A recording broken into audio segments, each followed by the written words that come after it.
Welcome to my YouTube channel amazing math by Praveen sir. अधिक से अधिक इस चैनल को शेयर कीजिए और सब्सक्राइब कीजिए। मैंने इस यूट्यूब चैनल में 10th क्लास की मैक्सिमम 60% की जो बुक है आपका उसका सॉल्यूशन अपलोड कर दिया है, तो आप इसका लाभ उठा सकते हैं और आसानी से इस विषय को समझ सकते हैं। तो आइए शुरू करते हैं। Exercise 13.3 question number 10।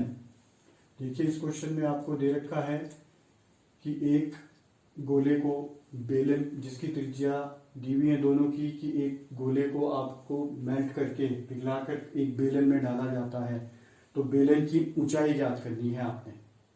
You have given a sphere of radius 4.2, you have to melt it into a cylinder of radius 6, find the height of cylinder.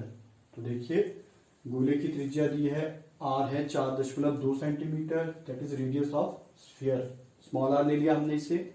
Then बेलन की त्रिज्या अब हम क्या ले रहे हैं, capital R, radius of cylinder, right. अब देखिए, जब भी हम कोई किसी क्वेश्चन में शेप चेंज करेंगे तो हमेशा हम उसका आयतन वॉल्यूम निकालेंगे और दोनों की वॉल्यूम्स को एक दूसरे के बराबर रखेंगे या दोनों को कंपेयर करेंगे एक दूसरे के साथ।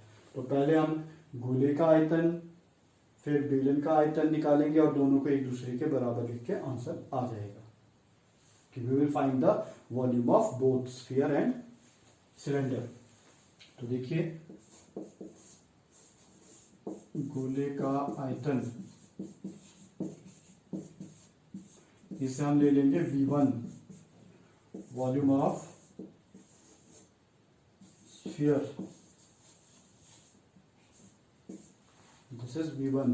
तो गोले का आयतन होता है 4/3 पाई, हमने इसको क्या लिया, स्मॉल r, ठीक है जी। 4/3 पाई, r क्या है देखिए 4.2 का क्यूब, राइट। अभी हम इसे यहाँ सॉल्व नहीं करेंगे, कंपेयर करेंगे, उसके बाद सॉल्व करेंगे। V1 अब निकालिए बेलन का आयतन,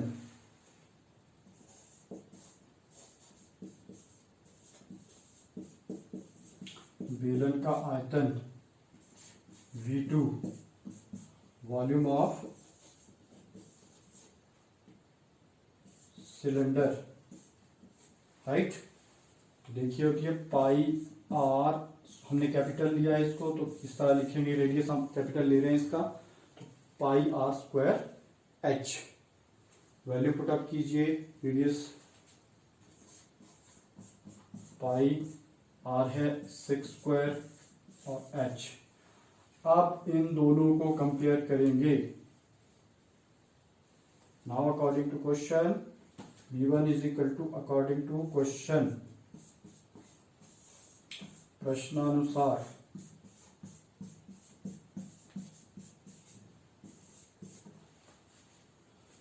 क्या लिखेंगे, V1 इक्वल टू V2 या V2 is equal to V1। हमने h यहाँ पे है तो V2 इक्वल टू हम किसके लिख लेते हैं, V1 के, V2 इक्वल्स टू V1। अब वैल्यूज पुटअप कीजिए। देखिए, V2 है आपके पास पाई 6² h 4/3 पाई 4/3 पाई और ये 4.2 का क्यूब। देखिए, ये हमने एक दूसरे के बराबर लिख लिया, पाई से पाई कैंसल, इसीलिए हम इसकी वैल्यू वहां नहीं पुटअप कर रहे थे कि इन क्वेश्चंस में ये कैंसल हो जाएगी ये चीज आपके पास। तो देखिए, ये आ जाएगा आपके पास। अब इसे सॉल्व कीजिए। देखिए, अब यहाँ h है, 6 दूसरी तरफ चला जाएगा, 9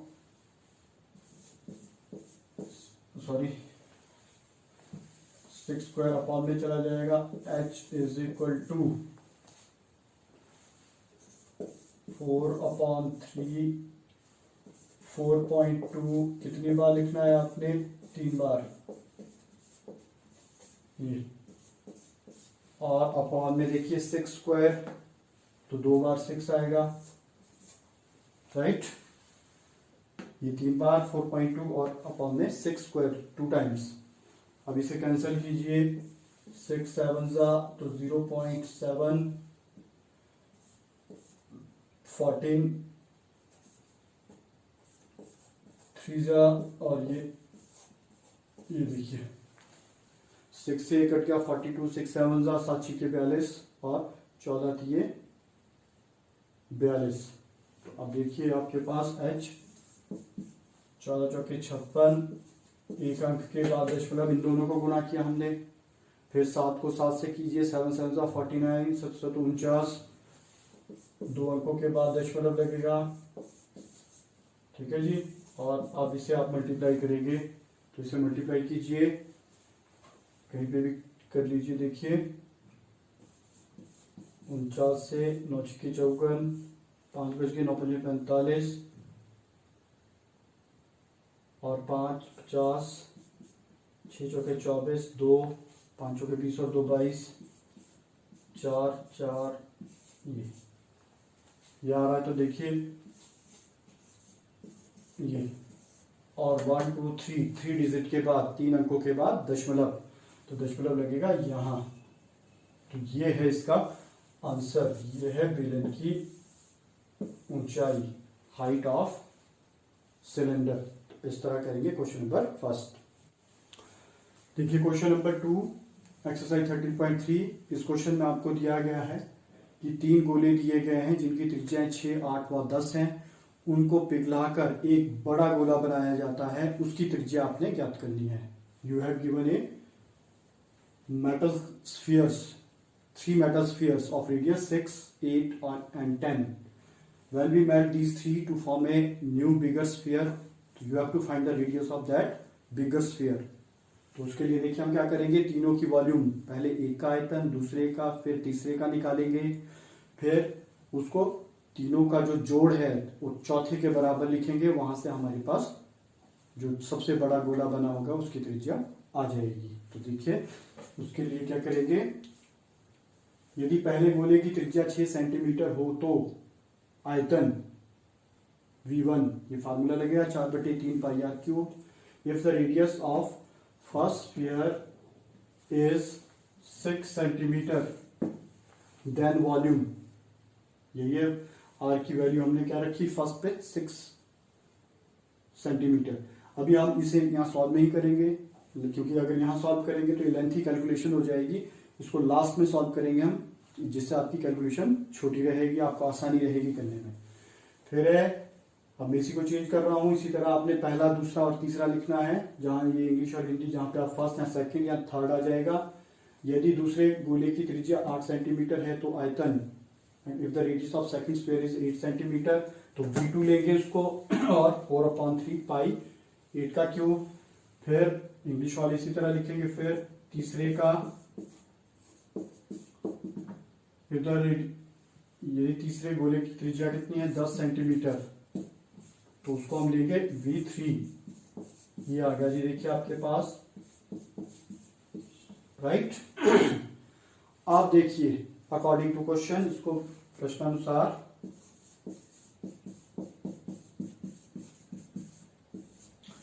अकॉर्डिंग टू क्वेश्चन ATQ, इन तीनों का जोड़ तीसरे के चौथे के बराबर हो जाएगा। तो देखिए V बराबर V1 plus V2 plus V3, तीनों का जोड़ इसके बराबर ले लिया हमने चौथे के, ये वैल्यू रखी, सभी V1 हमने निकाला हुआ है 4/3 6 का क्यूब, देन 4/3 पाई 8 का क्यूब, 4/3 पाई 10 का, ये देखिए। अब इसमें देखिए सभी में कॉमन आ रहा है, 4/3 पाई कॉमन आ रहा है, तो इसको कॉमन ले लेंगे।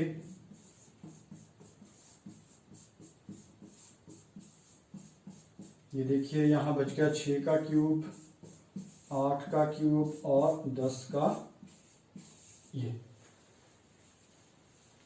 यहाँ 6 क्यूब बचा, 8 क्यूब और 10 क्यूब।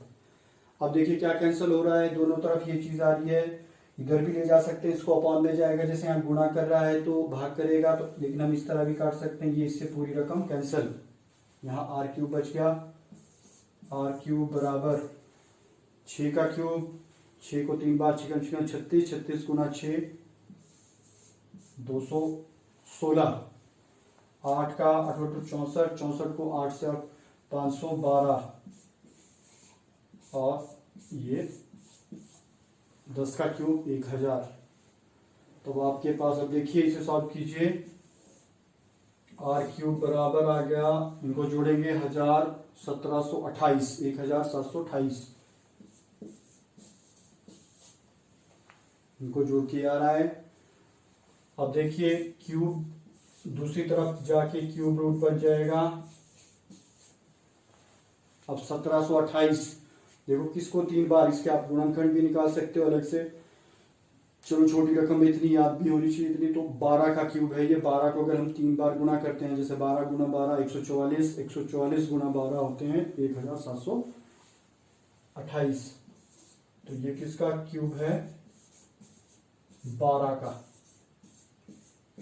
इस तरह लिखेंगे, क्यूब से क्यूब रूट स्क्वायर, घन से घनमूल कट जाएगा, और आर आपके पास आ जाएगा 12 सेंटीमीटर। तो ये है आपके पास बड़े गोले की त्रिज्या, रेडियस ऑफ बिगर स्फीयर। तो दिस इज क्वेश्चन नंबर 2। देखिए क्वेश्चन नंबर 3, तीसरे क्वेश्चन में आपको दिया गया है कि एक कुआं है जिसका व्यास 7 मीटर है,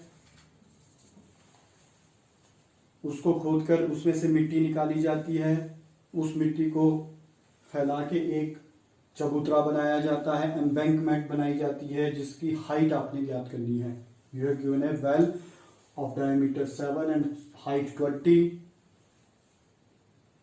उसमें से मिट्टी निकाली, we remove some earth from the well, you have to find the height of the embankment। तो let us start। डायमीटर आपको देखिए 7 मीटर है, कुएं की त्रिज्या आ जाएगी इसका आधा, क्योंकि ये व्यास है 7/2 मीटर, रेडियस ऑफ वेल। अब कुएं की ऊंचाई भी दी है h, तो वो कितनी है 20 मीटर, हाइट ऑफ वेल। अब उसके बाद देखिए त्रिज्या है और ऊंचाई है, तो हम क्या निकाल सकते हैं, आयतन। इसमें भी हम देखिए दोनों के आयतन कंपेयर करेंगे, दोनों के आयतन एक दूसरे के बराबर लिखेंगे। हाइट ऑफ द वेल, कुएं से निकाली गई मिट्टी का आयतन, volume of earth dug out, तो V1 है। देखिए कुएं की शेप है आपकी बेलनाकार, तो फार्मूला πr²h। तो यहां देखिए, क्योंकि दूसरी तरफ आपके पास लेंथ ब्रेड्थ और हाइट पूछी है, तो वहां पे आपके पास क्या आ रहा है, घनाभ क्यूबॉइड। तो पाई का मान हम यहाँ रख देंगे 22/7, r 7/2 2 बार, और ऊंचाई 20। इसको आप अब यहाँ सॉल्व कर सकते हो, 7 से 7 कैंसिल हो गया, ये 10 से कट गया, 2 2 20, और ये 11, तो 11 110 770,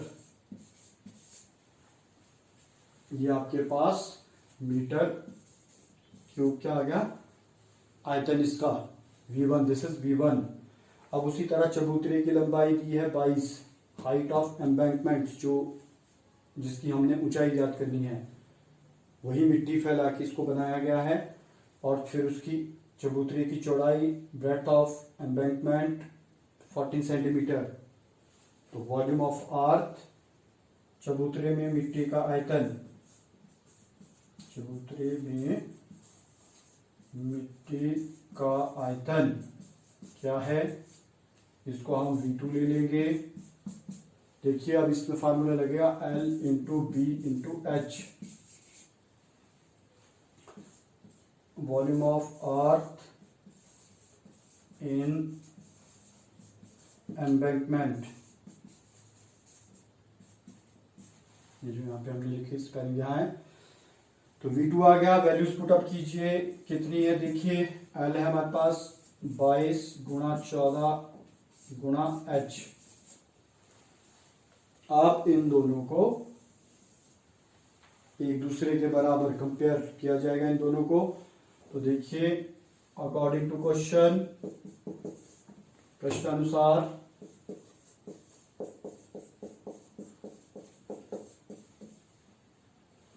जो चीज हमने निकालनी है, जैसे h यहाँ V2 में निकालना है तो V2 को लिख लेंगे V2 इक्वल टू V1। तो V2 देखिए 22 गुणा 14 गुणा h बराबर 770। अब h निकाल लीजिए, 770 बटे में आ जाएगा 22 गुणा 14, राइट। ये दोनों चीजें बटे में आ गई। अब इसको आप सॉल्व कीजिए, आंसर आ जाएगा। देखिए 11 2 जा 11 7 जा, 11 से काटा हमने, 11 दूने 22, 11 सत्ते 77, फिर 14 पंजे 70, 14 5 जा 70, तो 5/2 मीटर, और इसको जब कैंसल सॉल्व करेंगे 2.5 मीटर, तो ये आपके पास ऊंचाई आ जाएगी एम्बैंकमेंट की।